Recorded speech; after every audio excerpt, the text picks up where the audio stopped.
मूर्ख बातूनी कछुआ। एक तालाब में एक कछुआ रहता था। उसी तालाब में दो हंस तैरने के लिए उतरते थे। हंस बहुत हंसमुख और मिलनसार थे। कछुए और उनमें दोस्ती होते देर न लगी। हंसों को कछुए का धीमे धीमे चलना और उसका भोलापन बहुत अच्छा लगा। हंस बहुत ज्ञानी भी थे। वे कछुए को अद्भुत बातें बताते, ऋषि मुनियों की कहानियां सुनाते। हंस तो दूर दूर तक घूम कर आते थे, इसलिए दूसरी जगहों की अनोखी बातें कछुए को बताते। कछुआ मंत्रमुग्ध होकर उनकी बातें सुनता। बाकी तो सब ठीक था, पर कछुए को बीच में टोका टाकी करने की बहुत आदत थी। अपने सज्जन स्वभाव के कारण हंस उसकी इस आदत का बुरा नहीं मानते थे। उन तीनों की घनिष्ठता बढ़ती गई। दिन गुजरते गए। एक बार बड़े जोर का सूखा पड़ा। बरसात के मौसम में भी एक बूंद पानी नहीं बरसा। उस तालाब का पानी सूखने लगा। प्राणी मरने लगे। मछलियां तो तड़प तड़प कर मर गईं। तालाब का पानी और तेजी से सूखने लगा। एक समय ऐसा भी आया कि तालाब में खाली कीचड़ रह गया। कछुआ बड़े संकट में पड़ गया। जीवन मरण का प्रश्न खड़ा हो गया। वहीं पड़ा रहता तो कछुए का अंत निश्चित था। हंस अपने मित्र पर आए संकट को दूर करने का उपाय सोचने लगे। वे अपने मित्र कछुए को ढाढ़स बंधाने का प्रयत्न करते और हिम्मत न हारने की सलाह देते।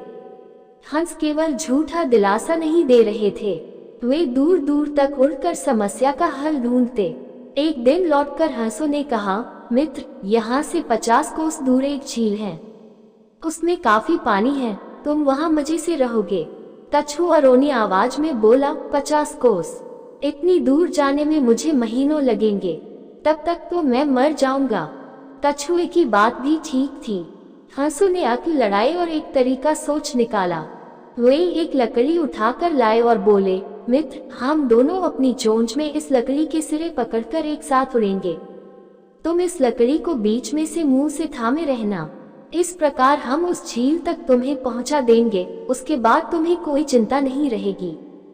उन्होंने चेतावनी दी, पर याद रखना, उड़ान के दौरान अपना मुंह न खोलना, वरना गिर पड़ोगे। कछुए ने हामी में सिर हिलाया।